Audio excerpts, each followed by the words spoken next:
no matter what you're going through in this very moment or second, whenever you are down, there is always something to fight for. Things do get better.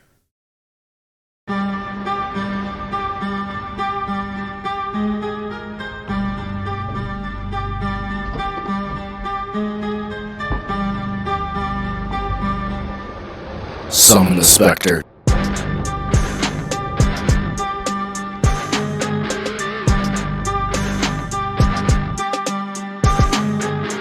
What's good, y'all? Welcome to episode 6 of the SpectreVerse Podcast. I am your host, JariSpectre, and this right here is the SpectreVerse. Thank you all once again for joining me on this Wednesday, wherever you may be watching or listening from. We have a lot to talk about as far as the world of wrestling goes. A lot of things that have been happening on AEW and WWE television, and we're going to touch upon all of that. There really wasn't a whole lot of newsworthy things other than what we've gotten on television, and we are going to discuss all of that here today on the podcast. But before we even jump into social media plugs or anything around those lines, there was one very sad story outside of wrestling that I want to touch upon on the podcast today, and that is the passing of Rondale Moore.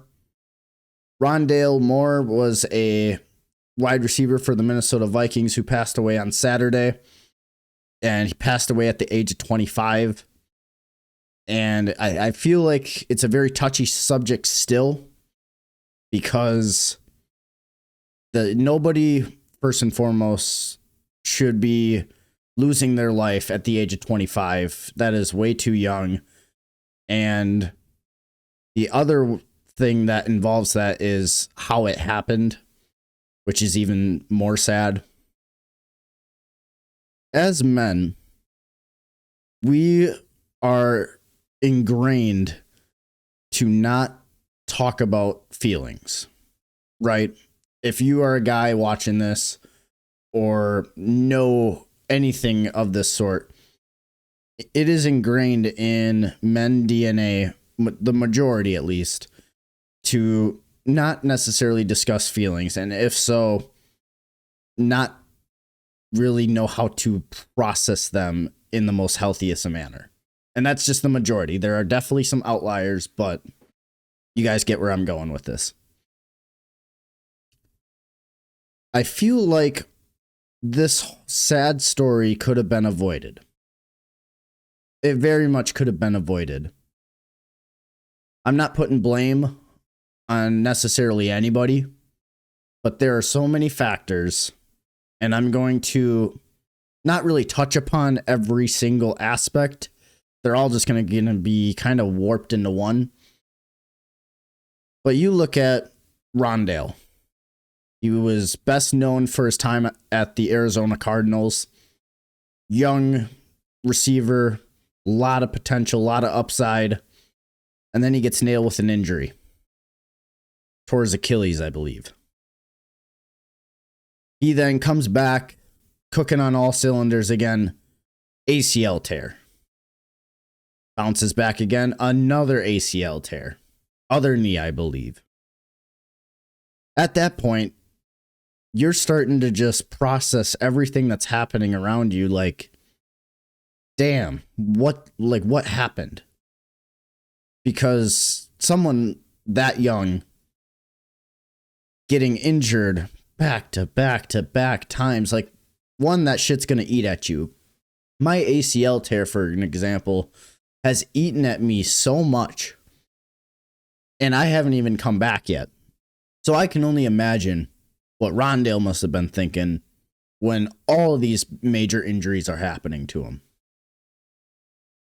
Then you get fans or just the public talking about, oh, he's injury prone. Oh, he's washed.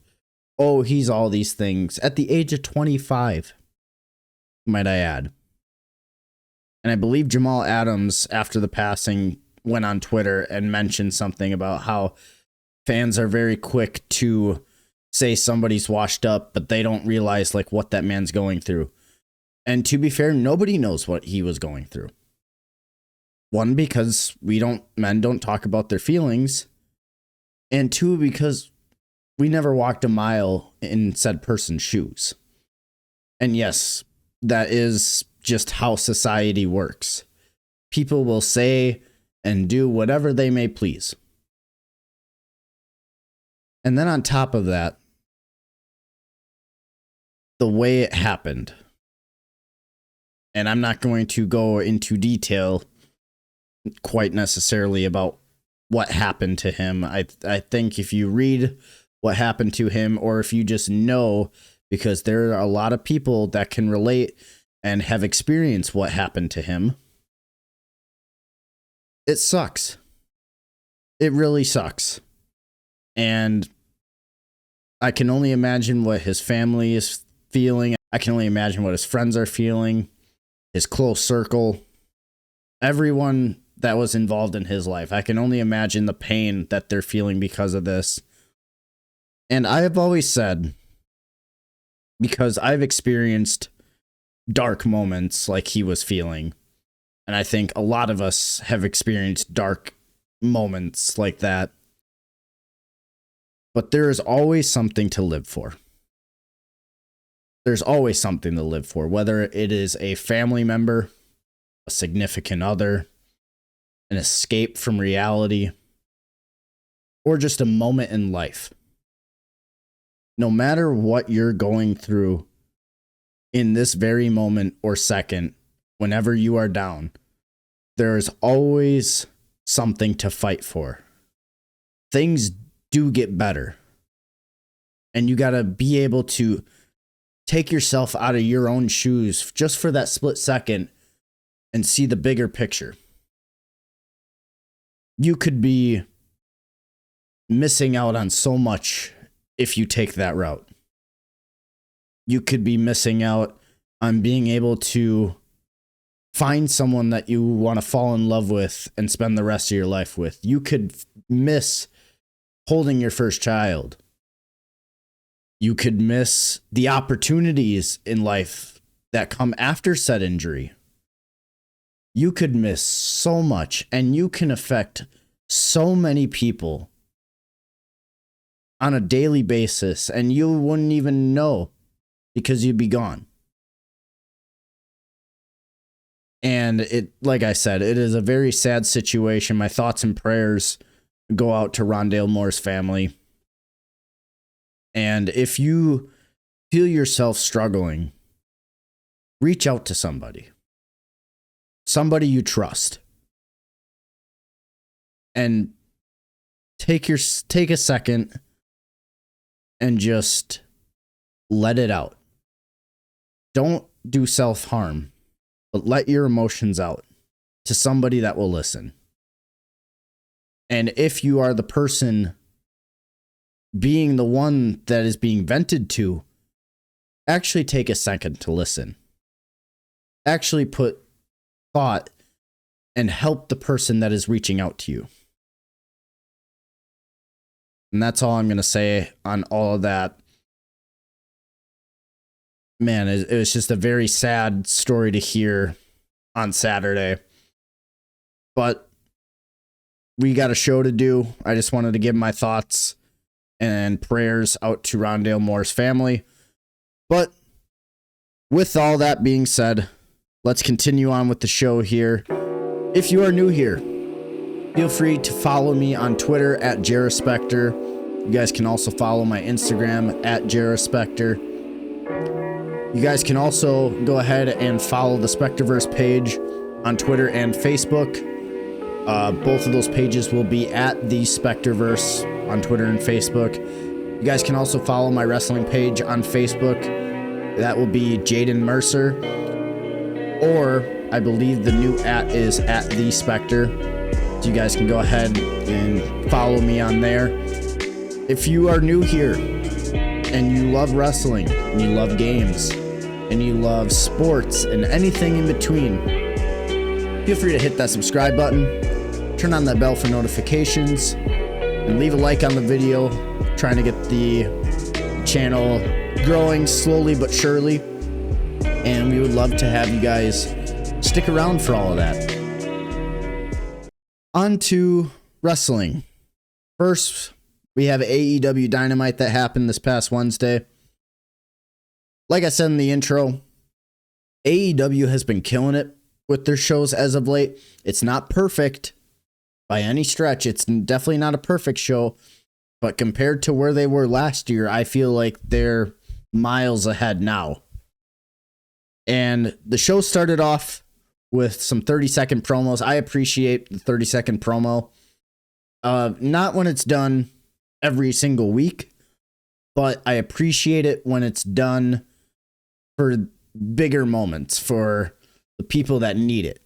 So, show started off with Mira Shirakawa, Willa Nightingale, Megan Bayne, Swerve Strickland, and Kenny Omega. They cut their quick 30-second promos on the matches that they are about to enter tonight, and just about kind of the storylines that are currently happening in AEW. Then it hops to Renee Paquette backstage with Orange Cassidy, asking if he found a tag partner for tonight.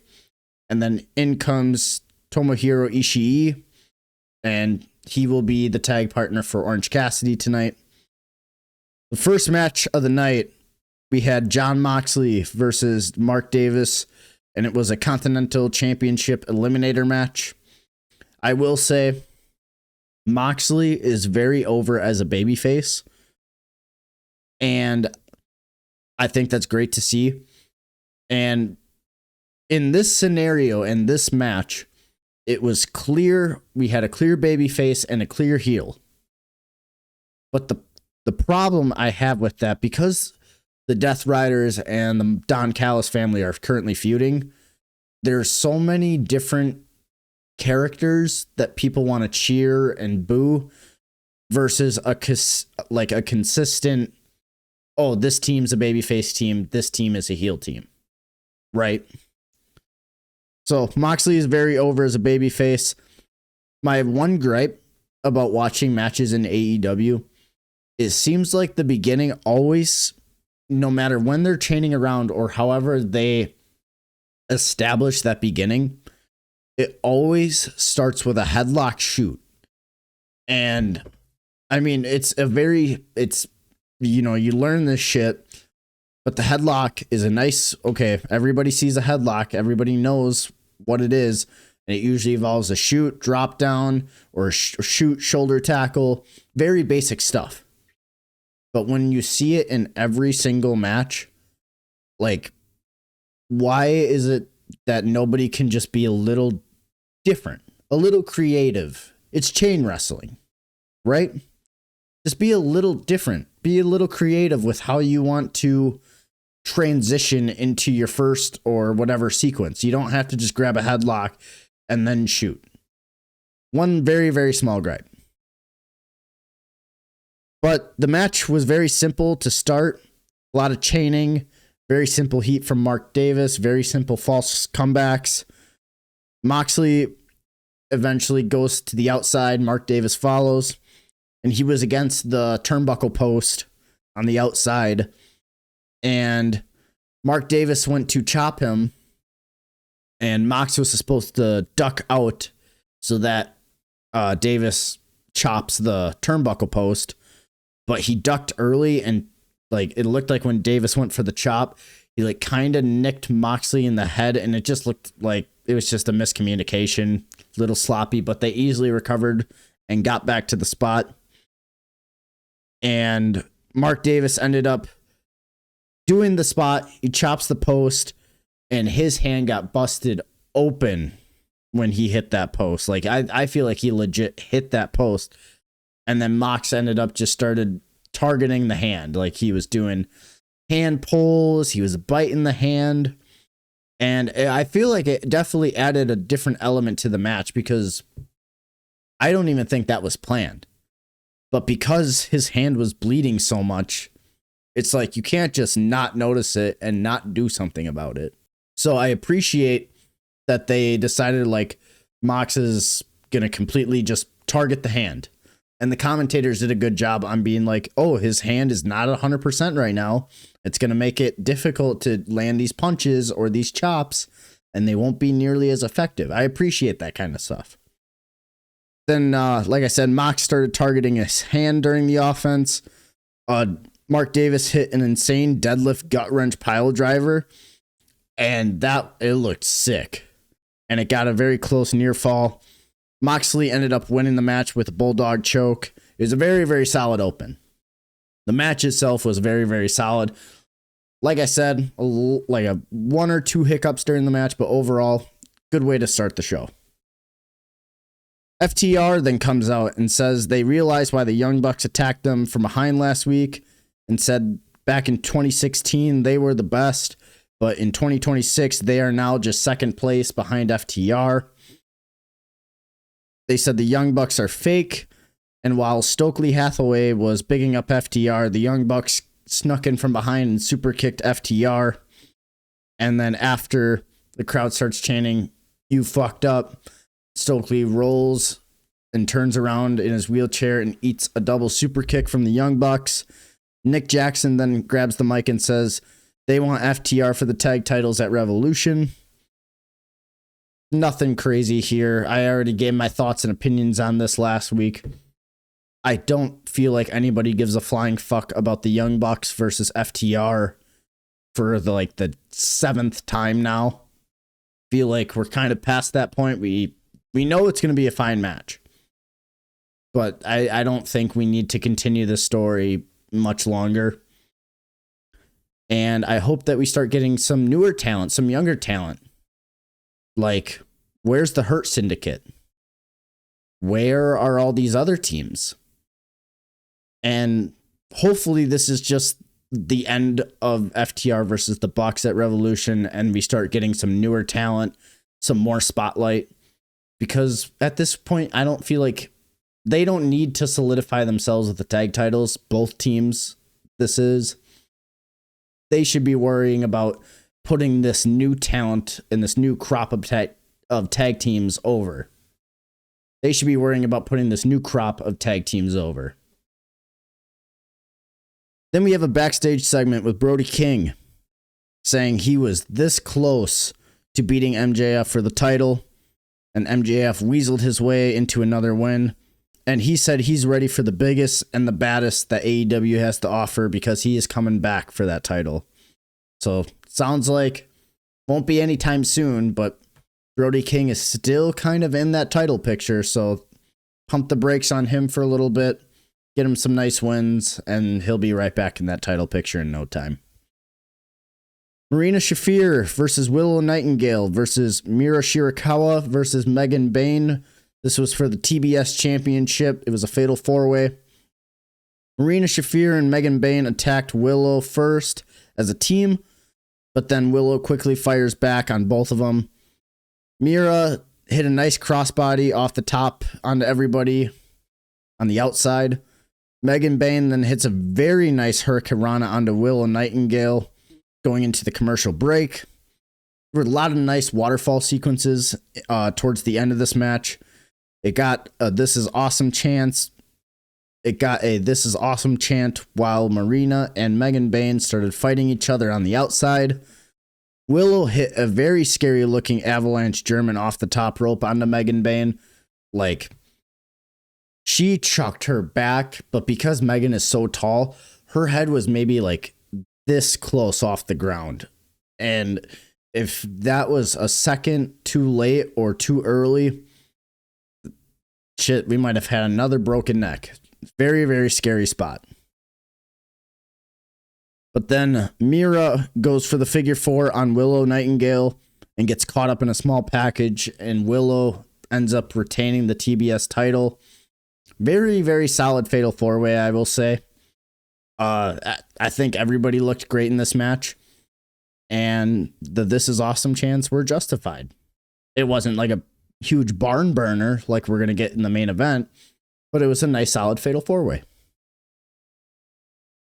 Then we had a very important segment. We had MJF and Hangman Page face to face. MJF said that he hates Hangman. He hates the way that he walks, talks, wrestles. He hates that the white trash hicks think he is on his level. He hates that He gets called the main character instead of him. He hates the fact that they chant cowboy shit. And he hates that Hangman holds 2 wins over his head. He calls him a lucky shot and says that he has had 2 times to be the man and to hold the title, and yet he has crumbled under pressure both times. He then asks if he wins and he crumbles again, will people finally see through him? Then he says once again that he's a lucky shot and that he's all out of bullets, and on his birthday at Revolution, he will end cowboy shit. Very, very solid promo from MJF. But then Hangman quickly rebuttals and says he ain't lucky because he beat the dog shit out of MJF both times.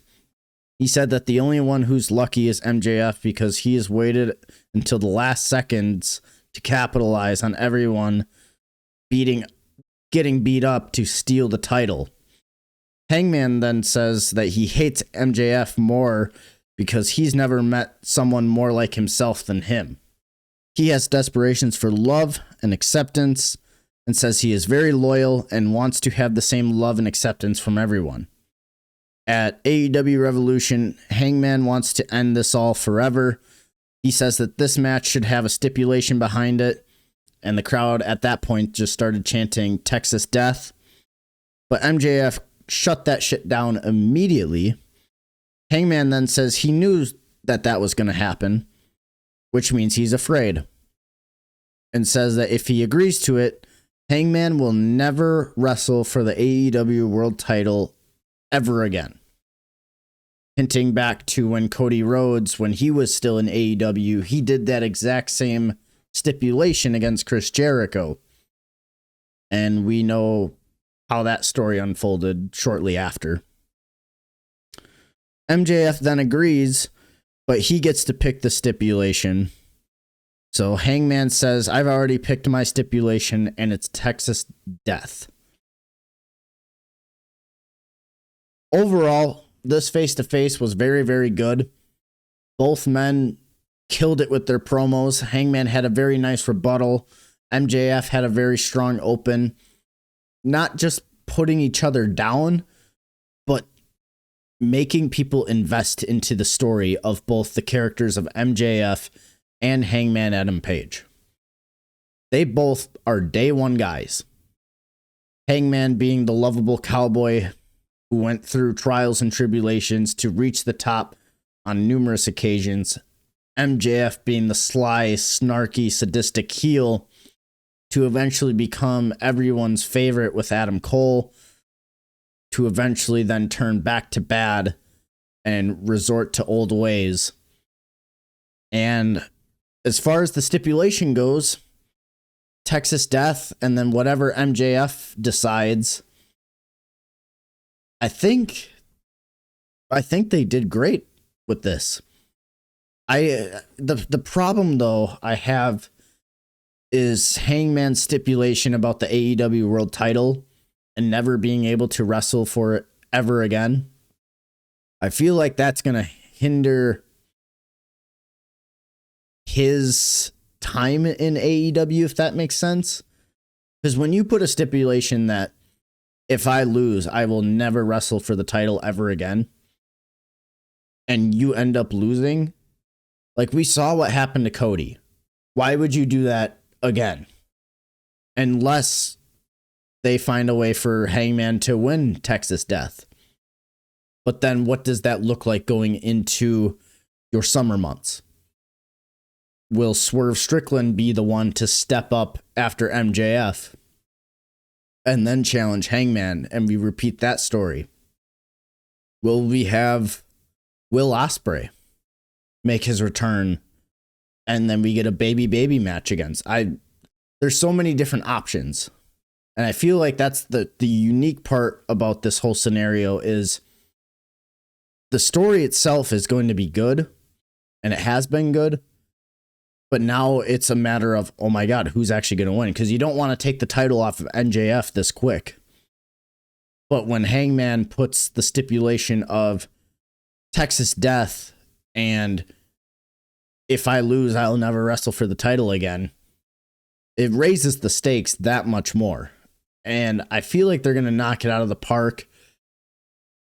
I'm curious to see what they're going to do. I really am. And I guess we're going to get our follow-up tonight. So I guess we'll have to just wait and see. But yeah, I just thought it was a very, very interesting dynamic that happened with that face-to-face.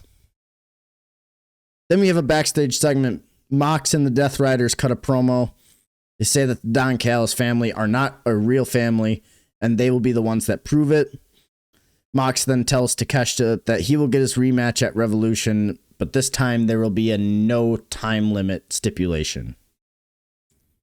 Then we had a tag match. It was Orange Cassidy and Tomohiro Ishii versus Gabe Kidd and Clark Connors. Kidd and Connors had the one-up on Ishii to start. Then it ended up turning into a slap fest with the fans chanting meat between Gabe Kidd and Ishii. Ishii collapsed while selling towards the end of this match, but continued on. And honestly, it took the crowd out of it because you could tell he was legitimately hurt. But he kept going, which got them right back into it. Orange Cassidy then came in and hit some nice offense to really help get the crowd right back into it. Gabe and Orange ended up fighting out to the outside towards the finish. And then Darby Allin snatched Gabe Kidd into the crowd again. Ishii legitimately was hurt and he just kept going. And I don't want to be that guy, but he is very, very old. I think it's time for him to give it up as well. But Orange Cassidy and Ishii ended up getting the win. And yeah, there really wasn't a whole lot of anything there other than what I just told you with the highlights, that there really wasn't anything special. I don't know what they're doing with Orange Cassidy right now. And I mean, he's a solid wrestler, but with a character like his, you can only do so much. And I feel like he's kind of just stuck in that limbo right now. Then we get a backstage segment between Don Callis and Josh Alexander. And during that promo, Lance Archer, El Clone, and others from the Don Callis family are beating up a bunch of extras backstage and pretty much just rebuttaling exactly what the Death Riders promo was. Pretty much just saying how they're coming for everybody. Hook then cuts a promo about the Ops. He says that he needs to start recruiting members for the Ops, and he knows a thing or two about recruiting because he played D1 ball, and he is the best second generation wrestler that's ever existed, and that he's going to start looking for people to join the Ops. Then we had Jamie Hayter and Alex Windsor versus two local talent. This was a glorified squash match, essentially just to make Jamie and Alex look more credible, give them a nice, easy win. Nothing too crazy. Renee Paquette backstage with Chris Statlander and a returning Thunder Rosa. Chris says that she wants to return to fight, but she is not quite cleared yet from the strap match. Thunder Rosa said that she will fight Tekla instead in her place, but Chris says to be very careful because she is, in fact, dangerous.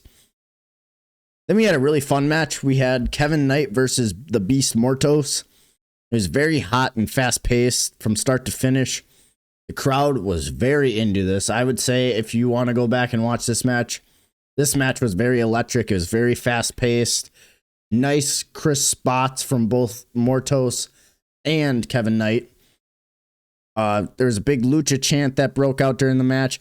Beast Mortos he had some really nice offense in this match. For a guy that size to move how he does, he's very good. Don't get me wrong, he's a hell of a worker. He can work his ass off. I think the problem is it's just there's not really any character substance with Beast Mortos. So you already know what you're getting, essentially. And Kevin Knight, like I said, he's very impressive for a guy his age. He's going to be somebody to look out for in the near future.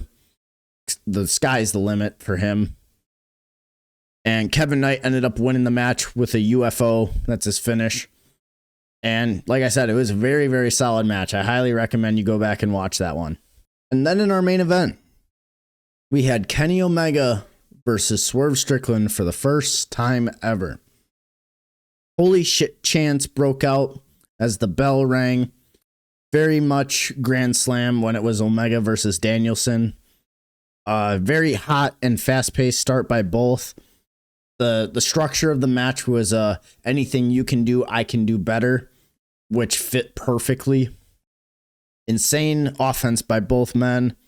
Kenny hit a sick Snapdragon suplex onto the apron towards the middle of the match. Kenny then went for a Snapdragon from the apron onto the floor.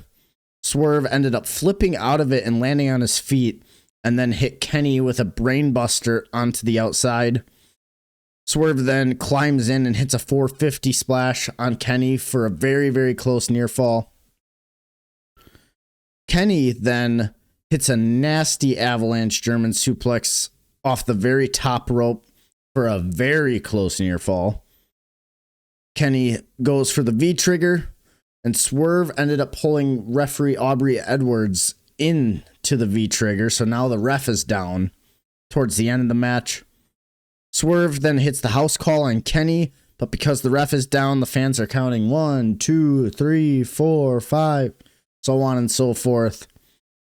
Swerve then hits his double stomp onto the apron as Kenny ended up rolling out to the apron on the cell.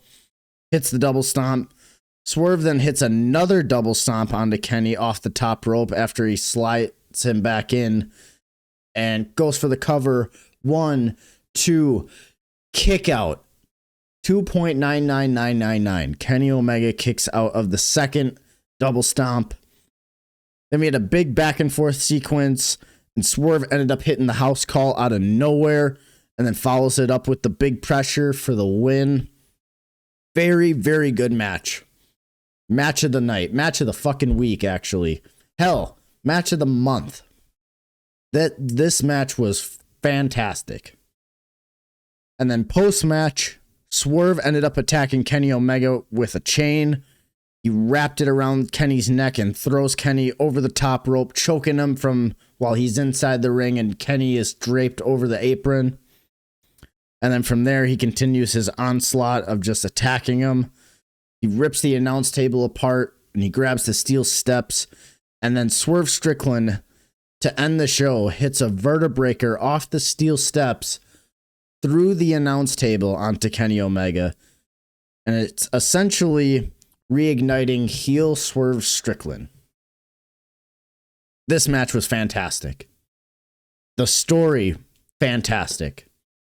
And I appreciate what they did here, because when I said last week, I said, oh, this should have waited till Revolution. And it honestly could have. But I didn't realize the fact that Kenny's not actually going to be at Revolution. I believe there is it's a Street Fighter tournament, or Kenny has something going on the same weekend as Revolution. So they needed a way to write Kenny off to miss the pay-per-view. And this was the perfect way to do it. And now that gives two guys that just put on a 5-star fucking banger to just let that sit, let that marinate. Now, everybody knows that Kenny's at the top here. And that just and if Swerve is right here, that just boosted Swerve to right here. And now Swerve can continue to get back and chase to get back to the AEW World title while Kenny stays out of the picture. And then when Swerve eventually gets his title shot and he gets this close, but he'll fall short because of who? Kenny. Boom. Problem solved. Story reignited. And now it means that much more. And then that's where you can start adding your steps. But like I said, very, very good AEW Dynamite we got. I'm very excited about what they put on tonight. And that is AEW Dynamite. There really wasn't a whole lot of news as far as Dynamite is concerned. So we're just going to hop right into Friday Night SmackDown from there. And we're going to completely change it up. SmackDown, on the other hand, has been very, very boring. Granted, This episode of SmackDown was decent. Very boring, but it was decent. And it at least touched upon certain stories and certain aspects. And we'll touch upon that here in a second. But overall, WWE has been extremely boring. And they need to kill it with Elimination Chamber. Otherwise, they are going to be a boatload of trouble come WrestleMania. Show starts. Cody Rhodes comes out and says, "What do you want to talk about?" And it is immediately interrupted by Jacob Fatu. Fatu says he wouldn't be out there talking if it wasn't for Drew. He says his concern is strictly about Drew and then calls Drew out. Nick Aldis then interrupts and says, "We are not going to do this. And if we want to talk about it, we can go to the back." And then from there, you hear Drew on the microphone, and he was up in the suites. He says that he is the champ and the champ does what the champ wants, and that he loves SmackDown enough to just buy an entire suite for himself to watch the show. He then says Jacob is all bark and no bite, which really set Fatu off, and Fatu went to go chase him down, but the security blocked him as soon as he got by the barricade, and he started beating up on security. And at that point, Nick Aldis is just like, "Nope, you're coming with me. Get out." Drew McIntyre then says that the whole world is against him because he is the champion. And Cody then immediately shuts him up and says they're after him because he's an asshole, which they bleeped out the word asshole. What the fuck are we doing? Backstage segment, we had Ilya Dragunov and Carmelo Hayes. Ilya hypes up Melo to win it all, and it starts with the qualifier tonight. Melo says he needs to keep that same energy for his own opponent tonight. And then Ilya says the one thing that won't happen is he will not be walking into Mania as the U.S. champ. Then we had Ilya Dragunov versus Tama Tonga. Very back and forth start. Nothing of note at all. Then we had a couple of bouillies coming out of the commercial break that led right into a double line, double down. Ilya's nose got bloodied during the commercial. And then the MFTs ended up getting involved on the apron. And then Tama Tonga hit the cutthroat for the win. Post-match, Solo Sikoa comes in and cuts a promo and says it's his family and it's his show. Ilya then attacks Solo, and the MFTs quickly then start attacking him. Matt Cardona and Apollo Crews come in to make the save. The lights go out, and Uncle Howdy appears on the screen and says the next time he comes into the ring, Solo will be alone, and so will Uncle Howdy. Then, after commercial, we had Randy Orton backstage with Byron Saxton, and he talks about his friend Cody Rhodes, but is immediately interrupted by Aleister Black and Zelina, and they ask, where is the 2009 Randy Orton? And Randy says he knows what he's trying to do. He's trying to trick him and persuade him and make him fall into temptation. He said, why don't you ditch the suit, put on your gear, and I'll see you in the ring for the main event. So now we got our main event, Randy Orton versus Aleister Black. Jade Cargill then comes out and says she will defend the title on her own time. And she says, look what I did to Jordan Grace last week. That's why I don't have to defend as much as everybody else. She says she knows that Liv Morgan is watching and wants her to say her choice to her face. And if not her, she will be keeping a very close eye on the winner of the women's chamber match. And as she's walking out, Charlotte then interrupts her as she makes her entrance, which bled right into the women's qualifier match for the chamber. We had Charlotte Flair versus Kiana James versus Nia Jax in a triple threat. It was a very weird start. And I will say there wasn't much intensity with this match. Nia, and I'm going to be as polite as possible, she is pure and utter ass. and refusing to take normal chops from Charlotte. There, if you go back and you watch this match, you can hear Charlotte say, "Give me a fucking target," as she's trying to give chops to Nia.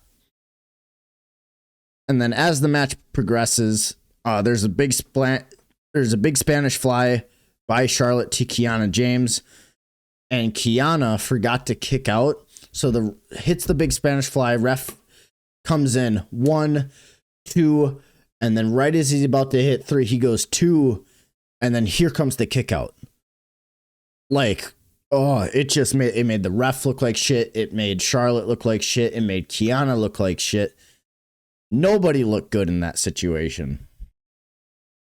Then shortly after that, they were calling out spots out loud. Like, people at home, like, I was able to pick out what they were calling. And Charlotte told Nia in between while they're just throwing random strikes at each other, she's like, "You hit like a bitch." And that made me laugh because, Nia is not fucking good. She is not a good wrestler. Charlotte then locks in a figure 8 on Nia, and Kiana ends up very uniquely sliding underneath Charlotte and then locking in a crucifix pin for the 1, 2, 3 quick steal the win. Great upset. I think everybody was predicting Charlotte to easily win that triple threat match, and I'm glad they threw a wrench in for the chamber, having Kiana James win that. But now what does Charlotte end up doing at Mania? I think we're going to have to wait and find out. I feel like it's going to end up being Charlotte versus Alexa, but we'll wait and see how that story plays out. Then we had Kit Wilson versus Oba Femi.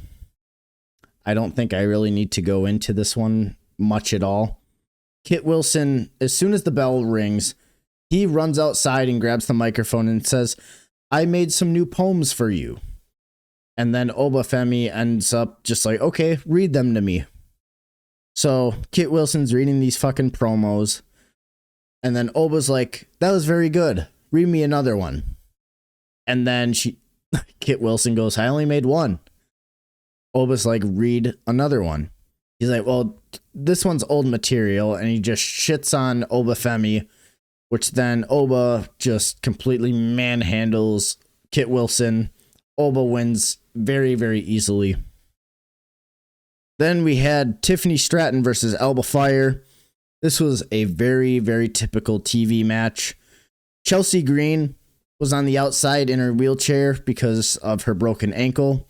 And I will say, she is very, very entertaining, and she deserves the world. As far as the match, nothing crazy happened, nothing of note. Tiffany Stratton wins, just building momentum for her going into the chamber. Then we had actually probably the best segment on the show. We had Cody Rhodes backstage with Sami Zayn. He says that Sami has nothing to be ashamed of. But Sami says Cody should be ashamed of himself and says that he took advantage of him last week after Sami tried to help him against Drew. He crashes out, and then Trick Williams says that he is going to do what Sami couldn't do, and that's get the job done. Sami then runs over back to Cody Rhodes and apologizes to him. The crowd was not happy about that. They should have let the moment between Cody and Sami bickering at each other. They should have just let that sit instead of being like, "Oh, I'm so sorry, I shouldn't have done that," just because Trick Williams came in and talked some shit about it. Kind of ruined that as far as the segment goes, but they definitely got something brewing between Sami and Cody, and I think it's only a matter of time before Sami just fucking just snaps. And then hopefully, and this is just me fantasy booking at this point, hopefully when Sami snaps, we should be close to at least getting Kevin Owens, if not back in the ring, but at least back on television. I think he is very, very missed as far as TV goes. But just to have, even if he's not even cleared, to have Kevin Owens as a manager for Sami to continue that shtick, I think that would be very, very fun. Then we had the men's qualifier for the chamber. We had Carmelo Hayes and Trick Williams and Damian Priest triple threat match. This was a very, very solid open, and everybody showed off their strengths in this match. It was honestly a very, very good match, but the crowd was not into it at all, and I genuinely don't know why. I don't know if it was just bad placement on the card or what it was, but it's just like the crowd seemed very, very out of it. But this match was very solid. Trick Williams ends up securing the win and a spot in the chamber by hitting 2 trick shots on Damian Priest. Like I said, very, very nice triple threat match. I'm glad that they gave a lot of the shine to Trick Williams and Carmelo Hayes. Ties a little bit back to their history in NXT. But at the same time, Damian didn't feel out of place in the match, which was great. Then we had Julia versus Rhea Ripley. Another fine TV match. Both competitors look good. But I still fail to care or give a flying fuck about this. Because at this point, Rhea's Rhea. She's fine, no matter what. And Julia, I mean, she's solid, but there's still something missing with her. And I don't know if this was just to build more momentum for the women's chamber for Rhea, but at the same time, I'm sitting there, I'm just like, I don't care about this at all. And it didn't even matter because it ended up in a disqualification when Nia and Lash Legend got involved and attacked Rhea Ripley. Io then came in and made the save. Essentially just more tension between Lash and Nia versus Io and Rhea for the tag titles. And then we had our main event. We had Aleister Black versus Randy Orton. It was a very, very good TV main event. The crowd, however, was very dead for this. Randy hit a draping DDT on Black off the announce table. And as he rolled back, and this was at the very, very end, there really wasn't much of note throughout the first 3 quarters of the match. It's the finish that really got people into it. And like I said, Randy hits the draping DDT on the outside, and as he's getting up and rolls Black back into the ring, Drew McIntyre hops the apron and gives a belt shot to Randy Orton.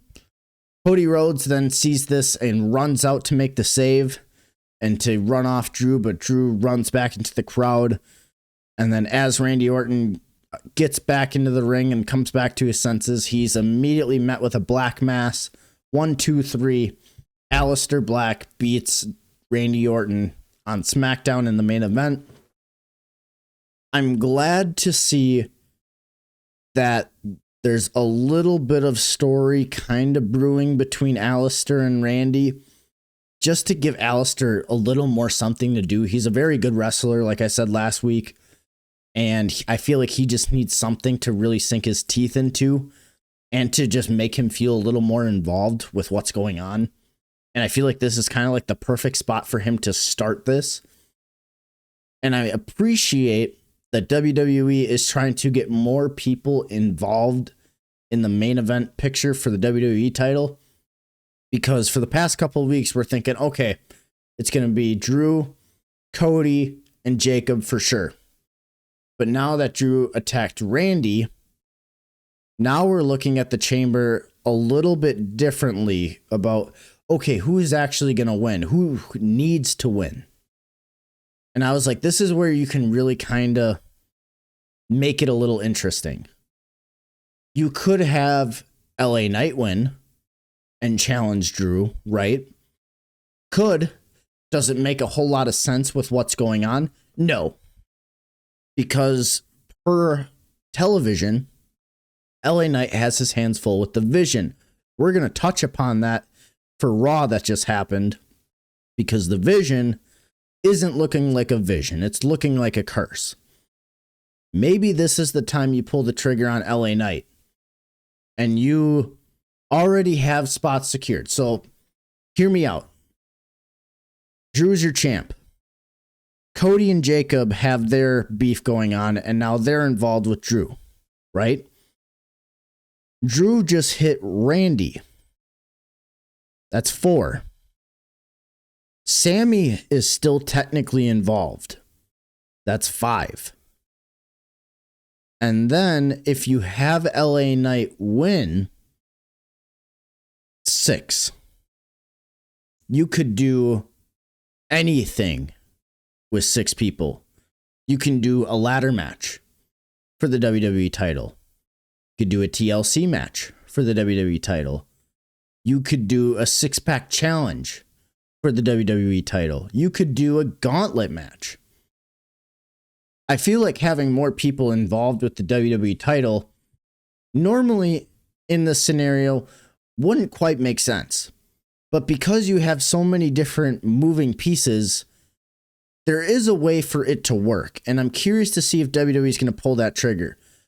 I do feel like they're going to cap it at 5, though. If I had to make a prediction as of today, my prediction for the Men's Rumble, I would have Randy Orton win. Have Randy versus Drew. And then because Cody and Jacob and all these other people are so intertwined with what's going on too, they could lead to so many different scenarios. And I feel like that might be the route that they're going. But I'm like, if you really want to throw an extra curveball in there, you would have LA Knight win, because now his storyline with the Vision is not looking good at the moment. You throw him in there, now you have all of these people in for the WWE Championship. And then at this point, it's anybody's game. Cody doesn't need the title. If you want to keep Drew and you can keep that title reign going, you can have him retain at Mania. I don't think people would be upset about it, just because then it wouldn't feel like another fluke. Something to think about. Fatu, I feel like he's going to earn it and he's going to deserve it, but I don't think quite yet is his time.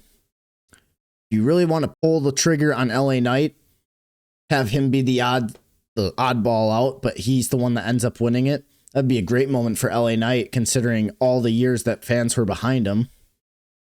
Randy Orton, he just said recently that he would love to win one more WWE Championship, just to kind of solidify everything he's done for the past 28 years. And then you got Sammy, the odd duckling, the one who's gotten opportunities but can't seem to seize the moment. Maybe you have him be the underdog and finally seize the moment at WrestleMania. 6-pack, ladder match, anything. I mean, I feel like you can do just about anything, and that's what I appreciate about the WWE title picture as of right now. The fact that they have so many different moving pieces. But like I said, I think your odds-on favorite should be Randy to win the match. And then I'm curious to see what they're going to do with it going forward. And then last but certainly not least, we have Monday Night Raw. Raw started with Corey Graves and Michael Cole in the ring, talking about how tonight they're going to pay tribute to AJ Styles, but then Gunther interrupts them and tells them to get the hell out of his ring. Gunther is met with a crowd of boos, and the fans are not happy to see him. And Gunther says he thinks it's disgraceful to pay tribute to losers. He mentions how Goldberg, Cena, and AJ Styles are all losers, and he killed their careers.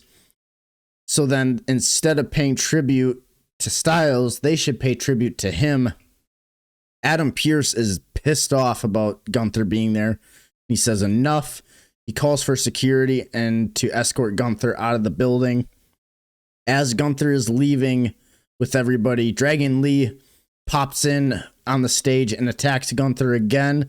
And that brawl ends up leading to backstage. Cody then walks past Gunther as they both get separated and just kind of gives him this smug look and just keeps walking towards the ring. Cody Rhodes comes out and he embraces the hometown crowd and says he already knows what he wants to talk about, and that's AJ Styles. Right before he can even say anything, the Vision then interrupt him. Austin Theory says he's ashamed to be from Atlanta. And then Logan Paul says Cody is just like the people, having very little common sense, showing up on Monday Night Raw. And then bigs up Bronson Reed, saying he will be the one that will enter the chamber in tonight's qualifier. Cody then says someone he knows highly disagrees with that, and that's when Jey Uso's music hits. The Usos come out from the crowd and they stand in the ring with Cody Rhodes. And then we have our men's qualifier. We had Bronson Reed versus Jey Uso versus the original Americano. Jey and Americano team up on Bronson to start the match, but it quickly turns into Bronson show, and he just ends up manhandling everybody. Americano hit a very nice moonsault to the outside going into commercial. Bronson Reed then dominated the heat, rightfully so. He's the only heel in the match. Americano hit a diving headbutt onto Jey Uso after giving him a rolling German suplex. Bronson Reed then breaks up the pin, but then starts looking at his arm like this. And then as that happens, he gets to the next sequence with Americano, goes for a suplex, he floats over, and then Americano gives him a nice German, and then Bronson Reed then sells to the outside, going into that commercial break. As we come back from commercial, it is just Jey Uso and Americano standing in the ring. And then from there, they had a quick little back and forth. Jey went for the splash and got caught up in a roll up. Americano then locks in the ankle lock.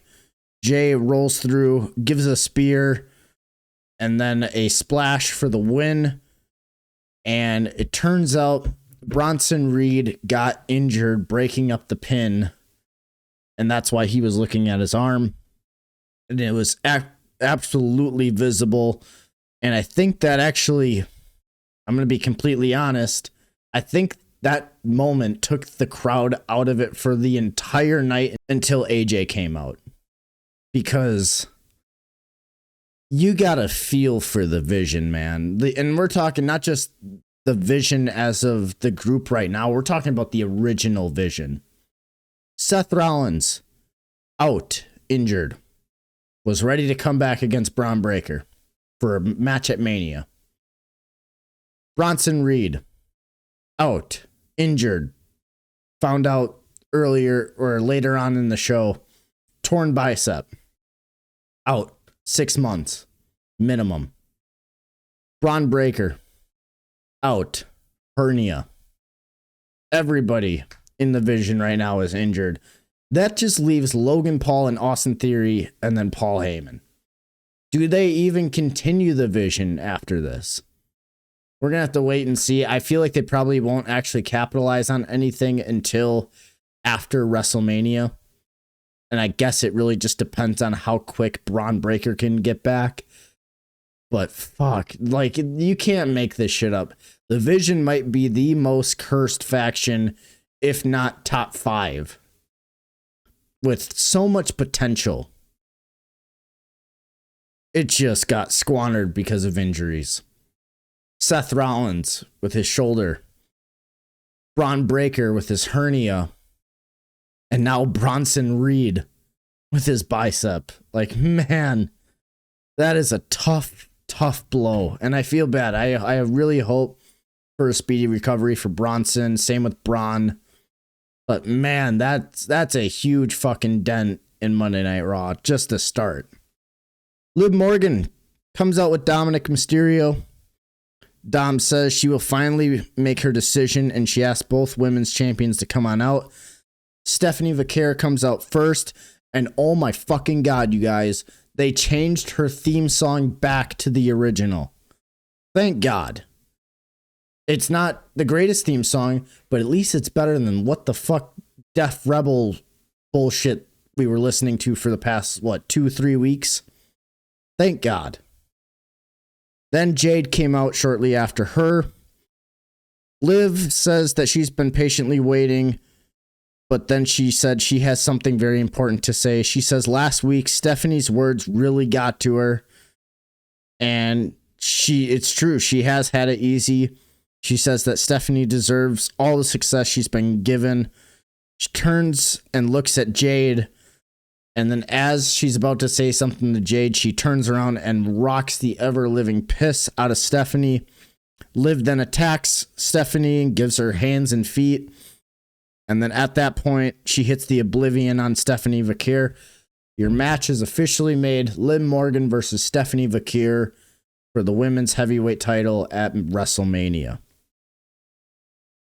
Byron Saxton backstage with Javon Evans. Evans, before he talks about this opportunity at the Elimination Chamber, he sees Offset from the Migos backstage as well, and he tells him to come on over. The New Day then interrupt him and says, "What's up with Offset hanging out with a guy like Javon Evans?"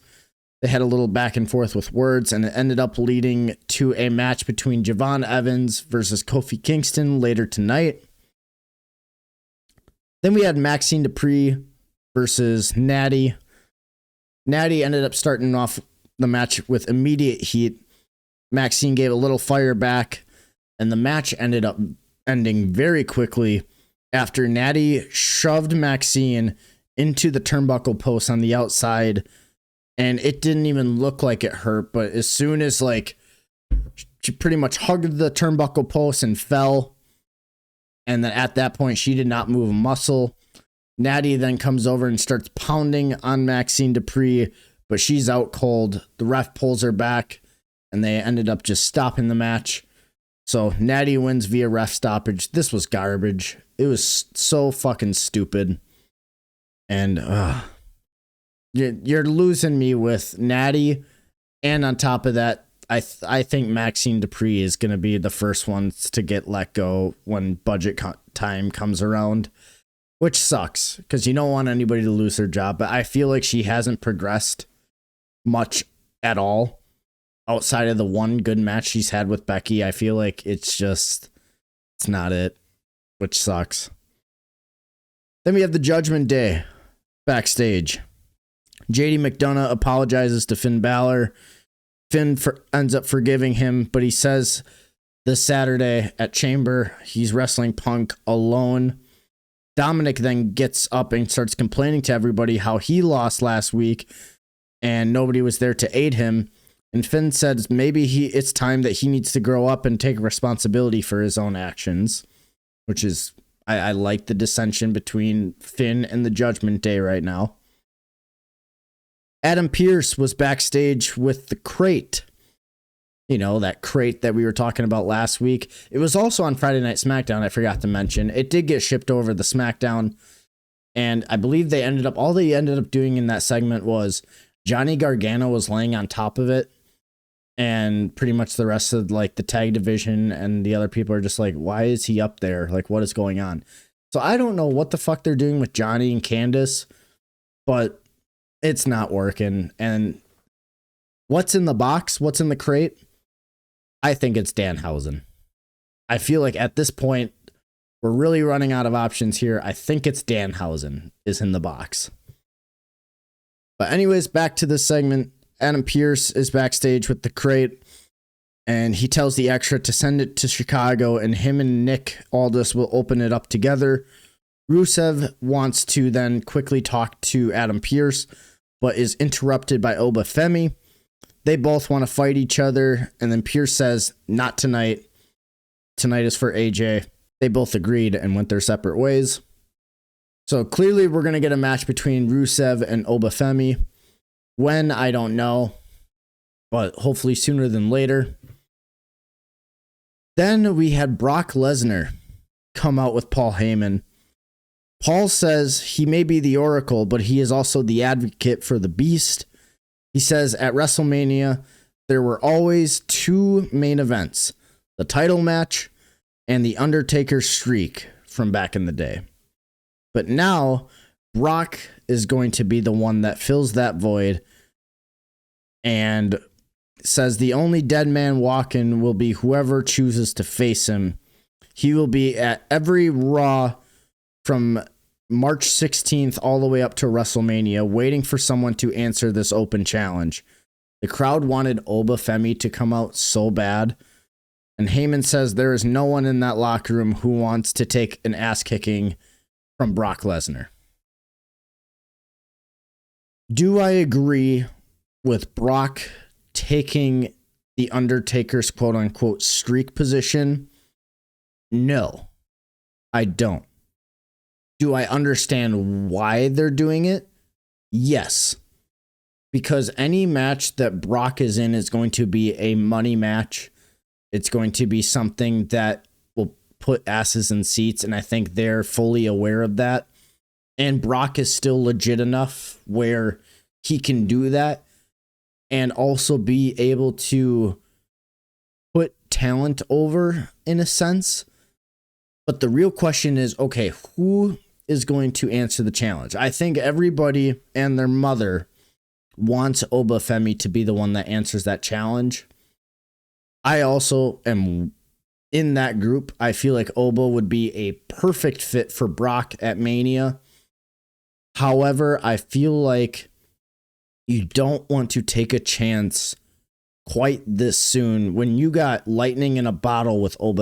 It is very rare that you have a guy that size and as good as ಬ್ಬ is. If you go into the ring on WrestleMania and you go against Brock, you're thrown to the wolves. You don't know which kind of Brock you're going to get. And I think in order to be on the safe side, because WWE and Triple H, they're known for being very, very safe, they might not go that route. I'm hoping they do, though, because ಬ್ಬ and Brock would be a perfect money match for Mania this year. My only other option that I can truly think of is Gunther. Because as of right now, we don't really have anything for Gunther going into Mania unless they want to eventually get to Rey Mysterio. But will they do that? I don't know. It's hard telling right now, but if that is the case and it is Gunther versus Rey, then all eyes are on ಬ್ಬ. But otherwise, I think Gunther's your second best option as of right now. I don't even think let's say, for example, if LA Knight loses the Chamber, do you really want LA Knight to go against Brock? I wouldn't want that. So you're kind of running out of options here as far as who can face Brock at Mania. Maybe we throw fucking Jey Uso out there just to get his ass kicked by Brock. That would be kind of fun. Not to disrespect Jey or anything, but hey, I mean, at this point, you're looking for stars to go against Brock. He's got nothing at Mania other than the tag titles. But otherwise, I genuinely have no idea who fights Brock at Mania. So I guess we're going to find out within the next couple of weeks as to what Brock is going to be who Brock is going to be wrestling at WrestleMania. Then we had Javon Evans versus Kofi Kingston. Offset was out there with Javon Evans, and then Grayson Waller and Xavier Woods out there with Kofi. A very standard match, very high flying, considering both Kofi and Javon Evans are known for their high flying. Waller kept getting involved during the match when the ref's back was turned, and it ended up biting him in the ass when Offset threw Waller over the announce table, and then Javon Evans hits the OG cutter on Kofi for the win. Then we had CM Punk coming out, and he was there tonight to celebrate AJ Styles. He says, "What if?" And he talks about how Finn Balor used that phrase throughout his back and forth, and then explains how different things would be with just that one phrase. He then asks, what if Roman Reigns were here? And then that's why he says he doesn't deal in what ifs, because it's not reality. He says Roman will be there next week, and says Finn and Roman can deal in what ifs, but he will not, because he knows facts, and the fact is he is the champion, he is the best in the world, and he is the main event of WrestleMania. Simple promo done by CM Punk. I think there's only so much you can do and say at this point if you're CM Punk. The match is already made. You guys already had your nice little battle. There's not much else you really got to build and promote towards. So I think that's why they sent him out there to just be like, hammer the nail home for Finn Balor, and then talk about Roman Reigns. Then we had our last chamber qualifier match. We had Io Sky versus Kairi Sane versus Raquel Rodriguez. Io had momentum going into the commercial break to start. The moves themselves were fine, but everything felt a little slow paced. Towards the end of the match, Io hits a moonsault on Kairi Sane, and Raquel pulls her as Io covers her, so breaks up the pin. After some back and forth between Io and Raquel, Io goes up for a moonsault. Kairi then pushes Io off out to the outside and went for the elbow drop, but Raquel got the boots up, and then she gave a Tejana bomb to Kairi Sane. 1, 2, 3. Raquel Rodriguez heads to the Elimination Chamber. And then last but certainly not least, we got the AJ Styles tribute. This tribute was very well done. It was done to perfection. The video package that WWE does, they always nail it when it comes to video packages. They covered his time in TNA, Japan, WWE, and I love the fact that they used Higher by Creed for the song that they chose. I thought it was fantastic. After the video package was done playing, AJ Styles comes out. The crowd is chanting AJ Styles and thank you, Styles. He says that if he gets choked up, it's not because he's sad. He says he's so grateful to be home, and he grew up right down the road. Most people don't get this when they retire, just to be in their hometown to say goodbye. At his core, he's still the kid that fell in love with pro wrestling. He wrestled in the Asylum in TNA. He wrestled in the Tokyo Dome in Japan. And he wrestled under the bright lights of WrestleMania. He mentioned Christopher Daniels, Samoa Joe, Abyss, and Frankie Kazarian for his time in TNA. He then says he left for Japan and met some good brothers, and talks about a little bit of his time at the Bullet Club and in Japan. He said he accomplished just about everything, but the one thing he hasn't done yet has been a full-time father. He said he missed anniversaries, birthdays, games, etc. But he says his biggest flex is having the best wife in the world. He said that she kept him together and as he watched his kids grow over FaceTime and pushed him to be the very best that he is. He said to the fans, I know this is not what they wanted against Gunther, but he says it's very poetic. Not many people get to go out where they started. Said 10 years prior, I debuted at the Rumble. 10 years later, I end at the Rumble. He said he didn't want to leave his gloves in the ring at the Rumble because he wanted to be able to take them home with him. And then as he says that, he takes off his jacket and then takes his gloves off and leaves them in the ring. At that point, he says, I love you to the fans and to everybody involved. The locker room then comes out applauding him from the stage. Then the gong hits and Undertaker comes out on his motorcycle and grabs a microphone.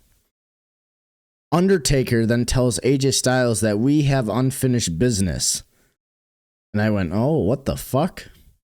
I was like, there's no way they're pulling both of these guys out of retirement for a match, right? Nope, that's not it. He says, have you ever heard the phrase, do you see me coming? If so, that means you're already gone. Undertaker then says that he is strictly there tonight to induct AJ Styles into the WWE Hall of Fame class of 2026. At that point, the crowd erupts. His family then comes into the ring and hugs him. And then that is how the show goes off the air.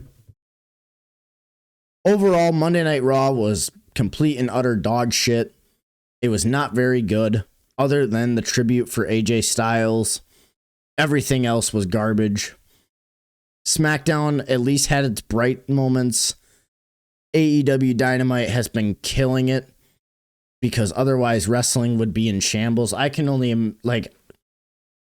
will say, wrestling has been in shambles for a very long time, and I'm ashamed because WrestleMania is right around the corner, And it feels like there's not really a whole lot of thought and preparation put into Mania. And I understand, even if there is, there's so many different moving parts now and people dropping like flies and things changing so drastically. I understand all that. But you're telling me you can't write captivating television while this is happening? I mean, come on. But at least AEW Dynamite's killing it. SmackDown had its bright moments, but still was very boring. And then Raw just sucked ass until the AJ Styles tribute. They need to get their head out of their ass and lock the fuck in. Because if Elimination Chamber sucks, there are going to be a lot of problems going into WrestleMania. And speaking of the Chamber is this Saturday in Chicago. And we are going to be talking briefly about the card. It is as follows. It is CM Punk versus Finn Balor for the World Heavyweight Championship. We all know CM Punk is going to retain, and it's going to be a great match. Then we have Becky Lynch versus AJ Lee for the Women's Intercontinental Championship. I think Becky retains here. Women's Chamber. We have Rhea versus Tiffany Stratton versus Alexa Bliss versus Asuka versus Kiana James versus Raquel Rodriguez. I think you have a few options here. I think you have either, I would say Rhea, but she's the tag champs and she's going to have her hands full with EO going into Mania. So I think at this point you are now looking at Tiffany Stratton versus Jade Cargill. Final answer. Tiffany Stratton wins the Chamber. And then for the men's side, we have Cody versus LA Knight versus Randy Orton versus Javon Evans versus Trick Williams versus Jey Uso. I think Randy Orton wins, like I said before. But as a dark horse and to really keep this shit feeling a little more interesting, I would vote for LA Knight as well. Just to get a six-pack challenge or a ladder match of some sort for WrestleMania. I feel like that would be fun. Will that happen? No.